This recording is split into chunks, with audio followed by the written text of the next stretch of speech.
covering sports for 30 years.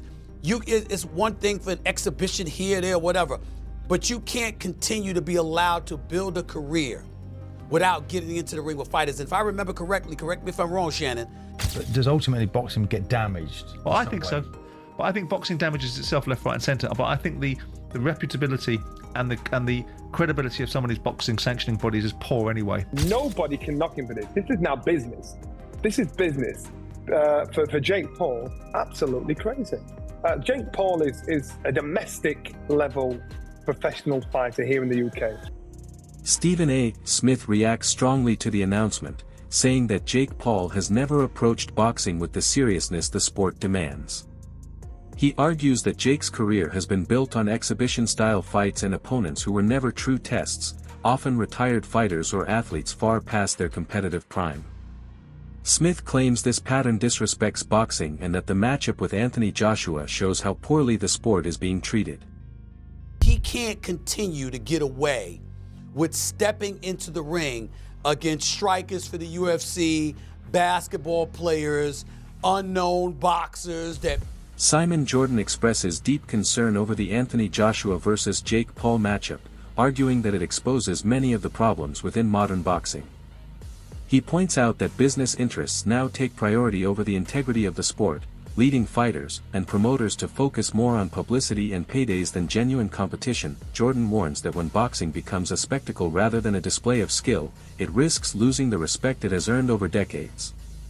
He cautions fans and insiders that such matchups, while profitable, can set dangerous precedents for young fighters and damage the sport's wider perception. He adds that this fight reflects a troubling trend in which financial incentives outweigh athletic challenge.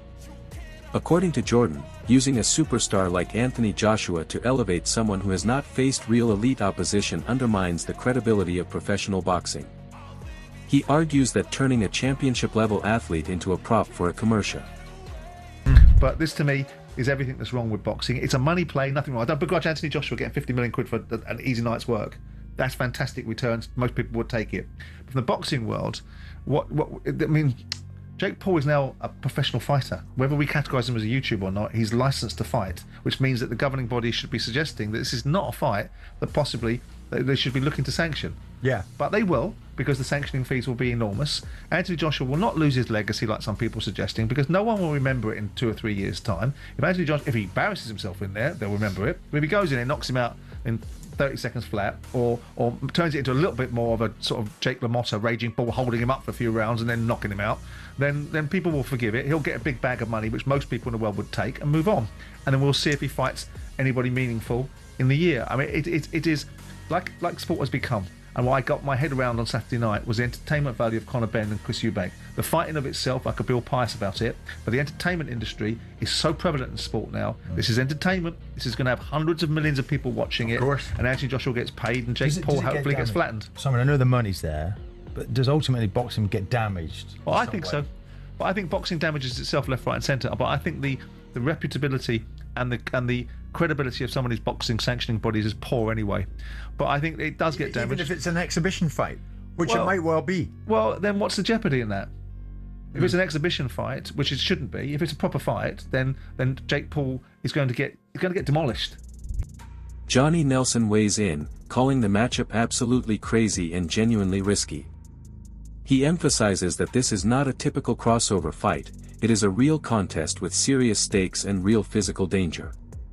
Nelson admires Jake Paul's bravery but questions the wisdom of stepping into the ring with a proven heavyweight champion. He notes that the shock factor comes from the seriousness of the matchup, stressing that this is not an exhibition and the consequences of a single mistake could be severe.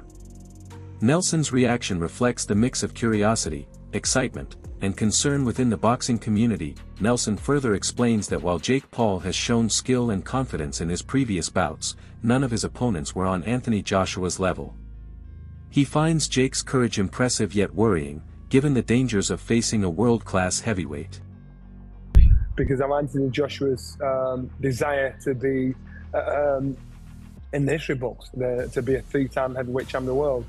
To me, it shows me his desire. Pick up 50 million along the way. Nobody can knock him for this. This is now business. This is business. For Jake Paul, absolutely crazy. Jake Paul is a domestic level professional fighter here in the UK. Would he win a British title? No, I don't think so. So now they're putting this domestic level fighter in with a former heavyweight 2-time champion of the world. The weight is 245. So I think the last time Anthony Joshua weighed around that was when he boxed Usyk. That means he's got to be fight fit on point, because his last fight he was 18 stone. I think it was 254 against Danny Dubois. So now he's basically saying you've got to get yourself in position, get yourself fit, and get yourself ready for fight. It's not tiddlywinks. This is a fight. It's not a push and a pull. You know, so as long as it's not a push and a pull, and don't put me down and don't touch me in the build-up to this fight. You know, I remember when McGregor and Mayweather, they had this little side deal, don't touch me in the build-up to this. If this is a real, legitimate fight, Jake Paul is absolutely crazy. If not crazy, he's super brave. And it'll be interesting to see. What do you think? Yeah, because you said that before when we spoke about it being a proper fight or not. And Eddie Hearn and Paul's promoter, Nakisa Badarin, have both said in the last couple of days it will be a proper fight. And now you've heard the details, 8 rounds, 3 minutes a round, 10-ounce gloves. Do you believe it when they say that it's going to be a proper fight? I do believe it because AJ's involved, and I think AJ'd struggle to he's going to take enough flack over this, but again, it's money talk. So I think AJ will struggle because it's an Owen situation. If he goes in there, Jake Paul lasted the distance. What do you tell you about AJ? Apart from he's just earned an extra 15 million quid. If he goes there and struggles with Jake Paul, then what do you say about AJ? Your heydays are well and truly over. If he goes in there and knocks him out, then I'll say that's to be expected. So the glory, there's probably not much glory in it, apart from the haters of Jake Paul to say, right, I've got rid of this kid. I think it's very brave of Jake Paul. So now the problem child has got to believe this fight's actually happening. So now you've got our attention. Tony Jeffries offers a pragmatic view, noting that anything can happen in boxing. He emphasizes that training, preparation, and mindset can sometimes level the playing field, even when there is a clear difference in experience or age. Jeffries points out that Jake is younger than Joshua, which could give him an advantage in terms of stamina and recovery.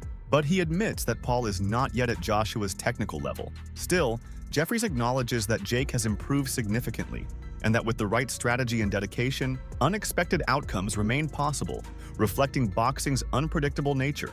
Jeffries also highlights Jake Paul's work ethic, remarking that the fighter has shown remarkable dedication in preparing for higher-level opponents. He stresses that, while Paul's skill does not match Joshua's, his commitment to training and learning cannot be ignored. Jeffries suggests that the gap between the two is narrower than some critics might claim, noting that discipline, preparation, and mental focus can mitigate physical disparities. This perspective adds nuance to the debate, acknowledging Paul's progress while maintaining realism about the inherent challenge he faces. Well past his prime. Where Anthony Joshua, on the other hand, is, but I'm not going to say he's coming into his prime because he had some great wins earlier on in his career before he lost to Usyk twice. And by the way, when he did lose to Usyk, the last one was a split decision. It was a pretty close fight. So now this fight is matched, and I just want to look at the tail of the tape. Now looking at the age difference, we've got 28 years old compared to 36 years old. So I guess the advantage there goes a little bit towards Jake Paul. 28-year-old is better than a 36-year-old. But that being said, we've got talking about experience and everything else, what comes with being 36 years old at Anthony Joshua's level. And then, like I mentioned, the heavyweights kind of seem to prime a little bit older. They'll come down to the height and the weight.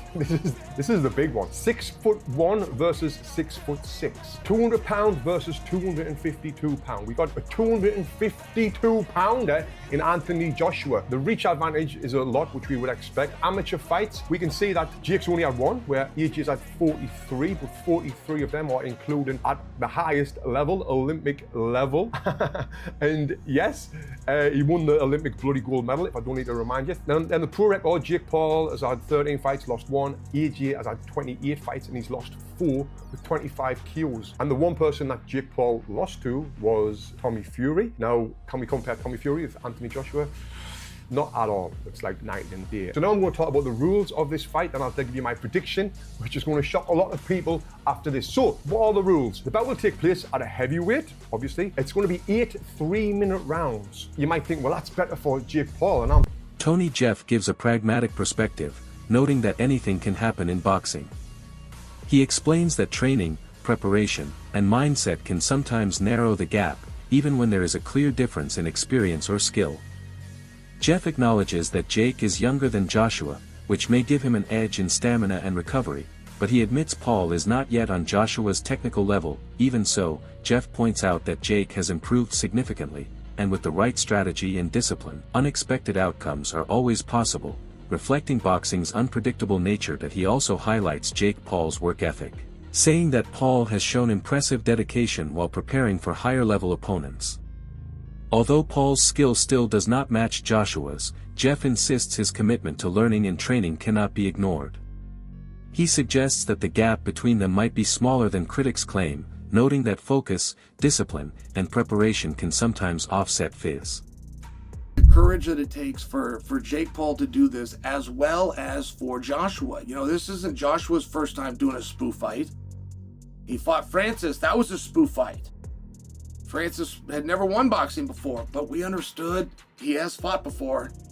It was one of those things where when you got through it, like coming into the front side, I'm sure Anthony Joshua trained plenty hard for it. But coming out the back, he probably realized I didn't need to train for that at all. That was fun. That was a good time. I got to hear him call my names. I got to go out there. I got to be light on my feet. I got to lay on these combinations and then cut an interview and pump my hands over my shoulders like I accomplished something. What dreams are made of. And so Joshua did one of those fights. It was with Francis, and this is a completely different kind of that type of fight, but it's still that fight nonetheless. Jake Paul has abilities to win this fight. A lot of them involve moral victories. A lot of them involve getting out of the first round. And a lot of them would involve getting out of the first 2 rounds and haven't been knocked down yet. One would be getting out of the 3rd round, you've only been on the canvas once, and you got up to your feet, you shook it off, and you're ready to keep going. Like, these things are all victories, but the fight that it's going to happen, I think it's a big deal for Jake Paul. I think it's a big deal for everybody involved. I think it's a big deal that Francis looks at that fight and realizes, oh, these things make sense. These things that make dollars, they make sense. That's his business. This was his opportunity that he missed out on. And now Joshua's going to have a lot of fun. And overall, I see the fight being one-sided. And people keep saying, well, slow down, wait till you hear what all of the rules under exhibition clause mean. As long as they're throwing punches at one another. Chael Sonnen comments that Jake Paul's critics will finally see the level of competition he faces when stepping into the ring with a legitimate professional. Sonnen believes this matchup will reveal whether Jake's previous success was inflated by hand-picked opponents or if he truly belongs in serious competitive boxing. He views this fight as a reality check that will offer clarity to fans, analysts, and the wider boxing community. Sonnen further explains that this matchup is a major test not only for Jake Paul but also for public perception of the sport. Facing a world-class heavyweight will place Paul under intense scrutiny from seasoned fighters and experienced analysts. This attention, he says, will determine whether Paul's earlier wins were a result of real skill or simply lower-level opponents. Sonnen argues that this level of scrutiny will benefit boxing by reinforcing standards and expectations for those claiming professional legitimacy, ensuring that public